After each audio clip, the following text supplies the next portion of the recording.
Selamat datang di channel saya, Kansa-si.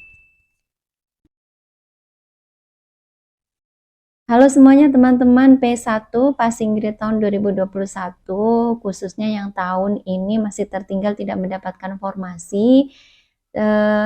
Silahkan simak video saya ini sampai tuntas. Saya akan memberikan sedikit gambaran dan kabar gembira yang mungkin bisa kita nanti perjuangkan bersama agar tahun 2024 semua P1 akan tuntas.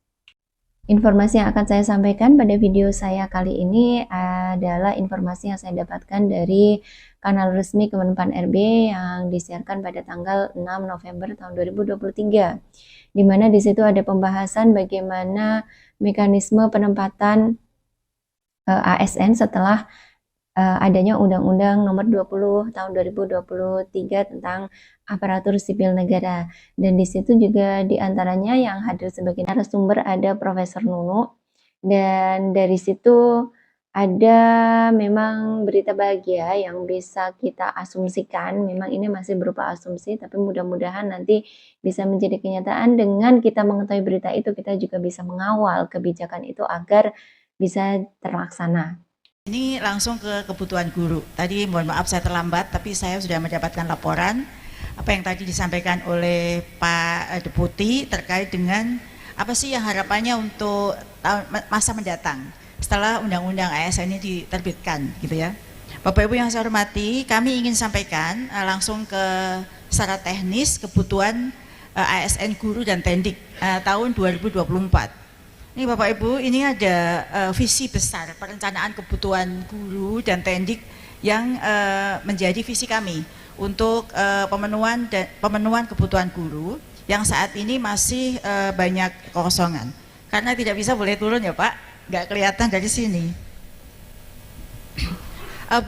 Di layar ini Bapak Ibu, kami punya visi terkait dengan bagaimana sih sebenarnya pemenuhan kebutuhan guru. Jadi kami ingin satuan-satuan pendidikan di wilayah Bapak Ibu semua itu terpenuhi kebutuhan guru yang berkualitas. Jadi bukan hanya asal ada guru begitu ya, tapi guru yang berkualitas pada sekolah negeri, karena ini ASN ya, pada satuan pendidikan negeri secara tepat waktu dan menjamin kualitas dan kesejahteraannya gitu.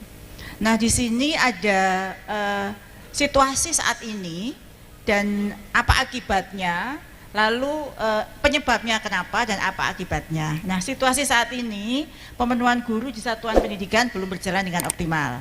Bapak Ibu terima kasih sebelumnya bahwa 2 tahun ini sudah bekerja sama dengan kami semua Panselnas, sehingga sudah banyak terangkat guru honor menjadi ASN. Jumlahnya jika semua selesai pemberkasan saat ini sudah nambah 544.000, lebih dari sebelumnya ya. Ini prestasi untuk kita semuanya. Namun meskipun kita sudah berhasil nambah sampai 544.000, ternyata saat ini dalam memenuhi kebutuhan guru belum ada prosedur yang standar begitu ya. Mulai dari usulannya sampai penetapan formasinya. Jadi karena kami Panselnas ada banyak aturan yang harus diikuti dan ada banyak pertimbangan dari pemerintah daerah, maka semua usulan kebutuhan kita yang dihitung oleh Kemendikbudristek belum pernah bisa terpenuhi dengan maksimal gitu. Nah di sini penyebabnya yaitu sekarang kan perekrutan itu 1 kali setahun dan terpusat, hanya bulan tertentu saja begitu ya Pak ya. Kalau di Undang-Undang ASN tadi sudah ada boleh lebih dari 1 kali.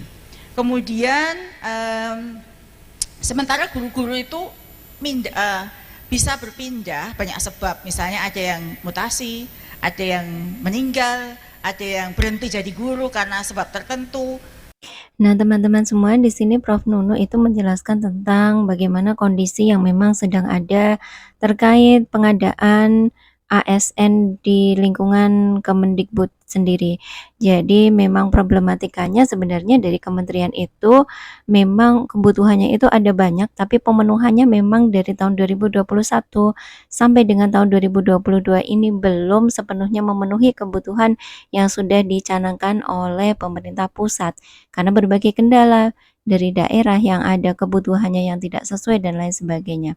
Hal ini dikarenakan karena sistem penerimaan honorer di sekolah-sekolah itu memang direkrut oleh satuan pendidikan tersebut, tidak secara terpusat, sehingga menghasilkan guru-guru yang belum kompeten, yang tidak sesuai dengan, apa ya, yang dibutuhkan. Misalnya yang dibutuhkan adalah guru, prakarya, yang masuk adalah guru yang lain, itu menyebabkan bertumpuknya tenaga honorer yang kemudian menjadikan ini sebagai pembengkakan di satu daerah, sementara mungkin di daerah lain masih kurang. Dan inilah yang menjadi dasar akhirnya menurut Prof. Nunu itu nanti bahwa sesuai dengan Undang-Undang Nomor 20 Tahun 2023 ini, nanti pengadaan seleksi tidak lagi hanya 1 tahun sekali, namun disesuaikan dengan kebutuhan yang ada. Selanjutnya, nih Bapak Ibu, sebenarnya saat ini kalau kita lihat datanya di Kemendikbud, itu guru yang dibutuhkan untuk di sekolah negeri itu jumlahnya 2,1 juta. Dari 2,1 juta itu sudah terisi oleh ASN. ASN ini sudah 56%, alhamdulillah. Ini berkat Bapak Ibu semuanya. 56% ini termasuk lulusan P3K tahun 2021. Jadi 1,294.000 atau 56%-nya itu sudah ASN, luar biasa. Dan diisi lagi yang oranye itu adalah P3K tahun 2022. Kita tambah lagi ASN 250.000 lebih. Itu berkat Bapak Ibu semuanya, karena Bapak Ibu bersedia mengajukan formasi dan mengangkat. Jadi sudah banyak ya, 56% tambah 11%, jadi sudah 67%-nya ASN. Tapi masih ada guru-guru yang mengajar di satuan-satuan pendidikan kita itu non ASN, jumlahnya 363.760 jumlahnya yang ngisi. Tapi sebenarnya kalau kita ngitung berdasarkan rasio kebutuhan hanya butuh 363.000. Namun Bapak Ibu yang ada di sekolah-sekolah ASN itu jumlahnya sampai 529.000 lebih. Jadi numpuk-numpuk. Makanya ada yang ngajarnya sedikit karena sebenarnya kebutuhan hanya 363.000, yang ada 529. Ada kelebihan. Non ASN yang sekarang di sekolah-sekolah negeri itu 166.000. Sedangkan sebenarnya kalau kita pakai logika sederhana, kekurangan ini bisa diisi oleh yang tadi ada di satuan pendidikan. Jadi sebenarnya kalau kita mau rekrut ASN lagi tahun 2023 tidak perlu yang ini ya, bukan yang mengganti yang pensiun, itu tidak perlu lagi lulusan baru karena guru-guru non ASN tersebut sudah ada. Tinggal kita merekrut dari jumlah 529.000 itu. Dan selain non ASN yang berlebih, ASN pun juga banyak berlebih Bapak Ibu. Jadi kalau sekarang ada di sekolah-sekolah Bapak Ibu yang mengeluh tidak dapat TPG padahal di ASN karena di situ berlebih, numpuk. Nah, saya sebenarnya sangat mohon ini dari pemerintah daerah meredistribusi sekolah-sekolah yang numpuk di kota-kota tadi agar mereka bisa mendapatkan haknya dan juga kita bisa memeratakan guru ini. Yang numpuk itu sampai 41.000 lebih. Kemudian kelebihan guru non ASN 166.000 dan guru-guru negeri yang sekarang DPK di sekolah swasta jumlahnya juga ada 45.241. Jadi kekurangan yang 363 itu bisa diisi dari ASN, tinggal sedikit sebenarnya. Jika kita akan menata dengan baik guru-guru di sekolah-sekolah tersebut. Selanjutnya, slide berikutnya. Berikutnya ya. Bapak Ibu yang saya hormati, pengalaman sudah kita alami selama 2 tahun.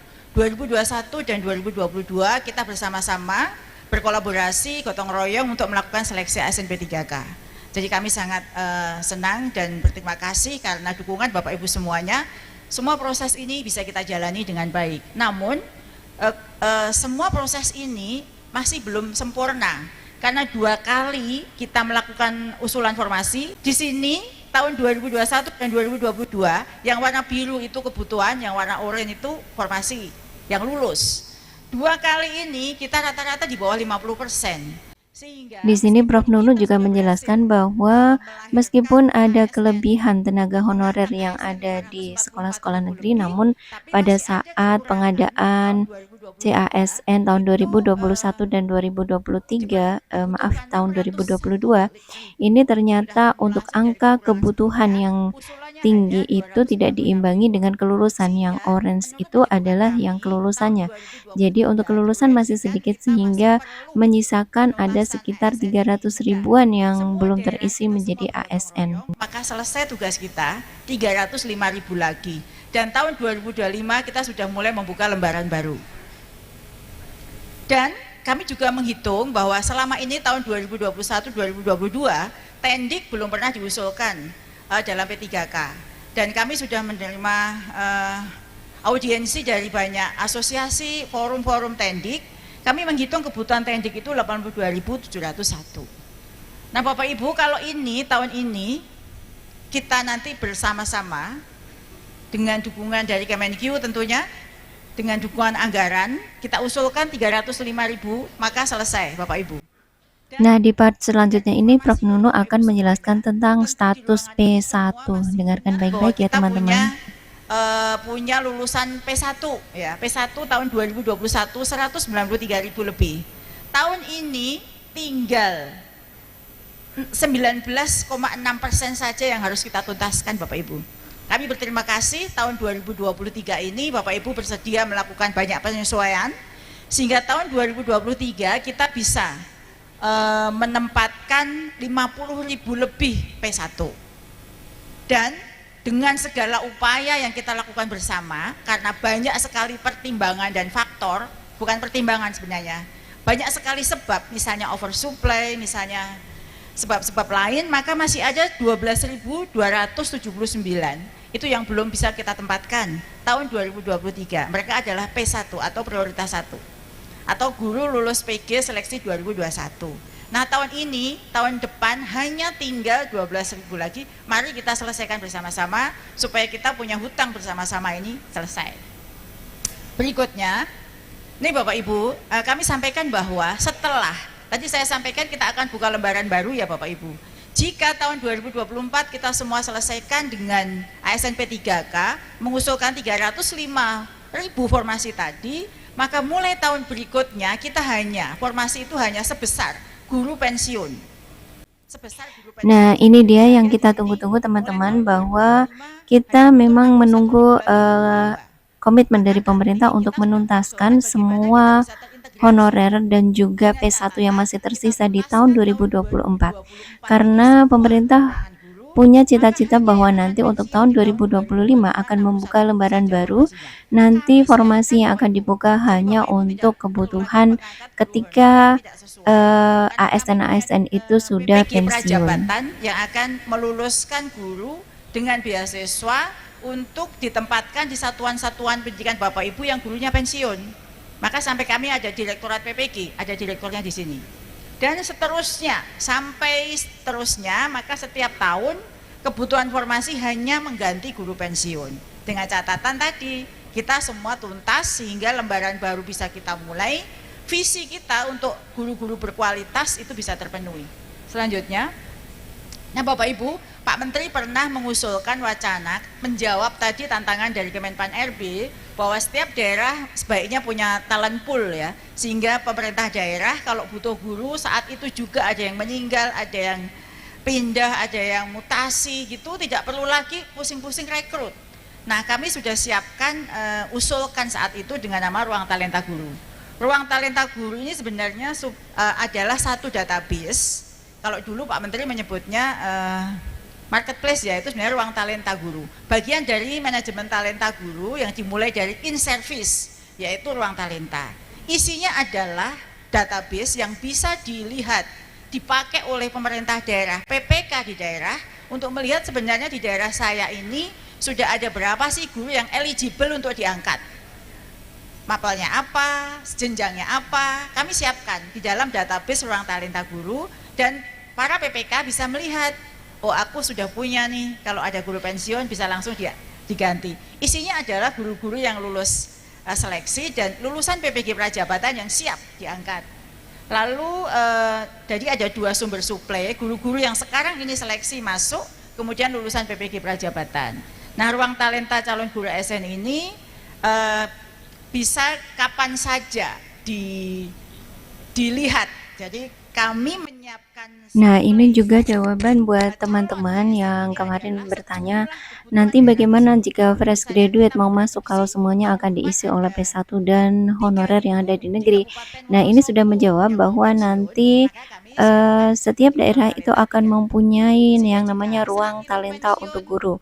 Ruang talenta ini nanti yang akan diisi oleh mereka yang sudah lolos seleksi masuk database, kemudian juga dari para PPG Prajab. Makanya dari kemarin juga saya sudah mengutarakan bahwa jika ingin mendapatkan privilege, silahkan teman-teman yang fresh graduate untuk segera mendaftar di PPG Prajab untuk bisa mendapatkan privilege tadi masuk ke dalam database ruang talenta guru. Jadi nanti ketika sudah berada di database ruang talenta guru, nanti jika daerah tertentu membutuhkan kebutuhan, maka tinggal mengambil dari database tersebut. Tidak perlu menunggu adanya seleksi ASN yang seperti sekarang ini adalah di 1 tahun sekali. Nanti perekrutannya itu berdasarkan kebutuhan. Jika instansi itu ada kekosongan, maka seleksi itu akan diadakan tinggal mengambil dari database talenta guru. Dengan cara di sini membuka afirmasi, kualifikasi dan sebagainya. Itu tertuang dalam Permendikbud khusus pemenuhan guru di Papua. Sedangkan untuk daerah-daerah 3T yang memang tidak diminati, kami menyediakan beasiswa ikatan dinas bagi kita bisa berkolaborasi ya, pemerintah daerah dan pemerintah pusat. Ada beasiswa ikatan dinas, mereka di PPG-kan, kemudian ditempatkan di daerah 3T dengan masa kontrak tertentu. Sehingga Bapak Ibu tidak akan pernah kekurangan guru. Kami melihat berapa Mas Dika yang kemarin nggak ada kekosongan guru waktu seleksi selesai? Hampir 100.000 ya. Lebih dari 100.000 daerah-daerah 3T, daerah timur itu yang nggak ada peminatnya. Nah ini adalah solusi. Lalu penempatan pada formasi kurang peminat ini dengan menerima beasiswa, kami melakukan perjanjian, kemudian mereka akan ditempatkan dan Kemendikbudristek juga menyediakan berbagai macam penghargaan bagi mereka yang bersedia ditempatkan di daerah 3T tersebut dan ada tambahan insentif di daerah khusus. Berikutnya. Nah, ini juga merupakan tawaran menarik dari pemerintah ketika teman-teman sudah masuk ke dalam database talenta guru. Nanti jika ada yang bersedia untuk ditempatkan di wilayah daerah 3T, nanti akan mendapatkan beasiswa khusus dan kemudian akan mendapatkan insentif tambahan jika yang bersedia untuk ditempatkan di daerah 3T dengan masa kontrak kerja selama waktu tertentu yang sudah ditentukan nanti oleh undang-undang atau peraturan pemerintah yang akan ditetapkan. Terima kasih. Nah, demikian tadi teman-teman semua informasi yang bisa saya bagikan untuk kesempatan kali ini. Semoga ini bermanfaat buat teman-teman yang ingin mencari info tentang bagaimana nanti nasib P1 ke depannya dan nasib fresh graduate. Tadi ada juga disinggung oleh Prof. Nurul itu bagaimana Tendik juga nanti akan juga dialokasikan di tahun 2024. Semoga kita berharap semua bahwa memang betul tahun 2024 nanti pemerintah akan menuntaskan untuk tenaga honorer, khususnya yang ada di sesi ini, di video kali ini adalah di lingkungan Kementerian Pendidikan dan Kebudayaan Republik Indonesia. Jangan lupa teman-teman semua untuk mendukung channel saya agar dapat lebih berkembang, lebih baik lagi dengan cara subscribe, like, share, dan komen ya teman-teman, agar saya bisa memberikan informasi-informasi yang lebih bermanfaat lagi untuk teman-teman semua. Terima kasih semuanya, thank you and see you.